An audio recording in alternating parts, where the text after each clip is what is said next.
recherche du marché. Parce que depuis qu'on est en Ouzbékistan, et d'ailleurs au Kyrgyzstan aussi, on a remarqué que dans les restaurants ou chez les habitants, on avait une variété culinaire qui était assez limitée. Ça se limite à 5 plats par exemple. Donc on se disait qu'on allait aller au marché, et là on est en train de chercher le marché, le bazar, pour voir un petit peu ce qui se vend au marché. Et, voilà, et voir s'il y a des choses qui viennent d'ailleurs que d'Ouzbékistan. Et on en profite évidemment pour visiter Bukhara, qui est quand même une magnifique ville.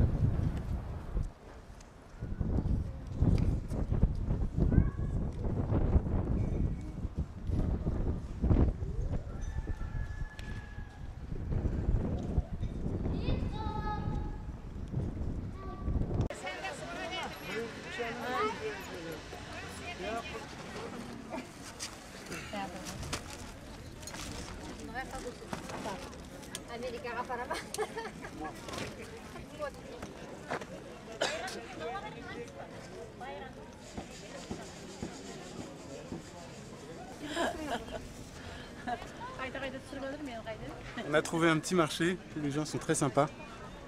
Et je pense que ce sont des producteurs qui viennent vendre leur production. Et on retrouve ici tous les fruits et légumes qu'on voit pousser dans les champs à moto quand on passe à côté. Et puis il y a notamment la carotte dont je voulais vous parler, la carotte jaune, parce que nous on connaît les carottes oranges. Il y a une carotte qui pousse qu'en Ouzbékistan, qui est la carotte jaune. On essaie de la faire pousser partout dans le monde, elle pousse qu'en Ouzbékistan. Et ce qui fait que le plov est unique, puisqu'on en retrouve dans le plov.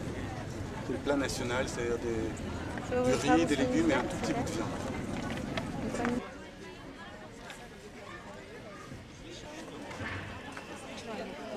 Ça c'est toi qui manges. Toujours les fameux piments que je déteste toujours autant, qui me font toujours autant souffrir. Mais alors ici, contrairement à la Chine, ils ont le bon goût de ne pas le mettre dans mon assiette. Ils en mettent juste un petit bol et je décide si je veux en mettre. Donc je n'en mets pas.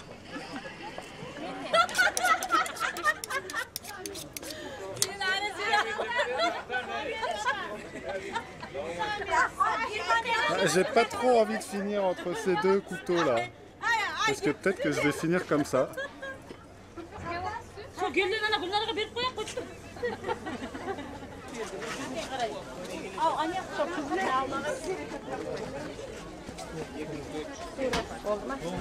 On a aussi remarqué que les chachliks, les fameuses brochettes de viande, sont assez chères, ce qui fait que les Ouzbeks en consomment peu. On est loin en tout cas des 200 grammes que consomme quotidiennement un Français.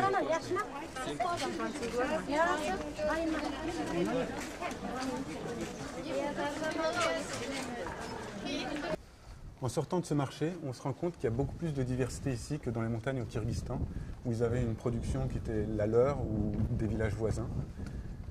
Et ici, en Ouzbékistan, c'est beaucoup plus une production à une échelle nationale, régionale. Et surtout, c'est des produits saisonniers ici. On ne va pas trouver de produits hors saison. Ouais, c'est vrai que les fraises en fin de saison, c'est impossible.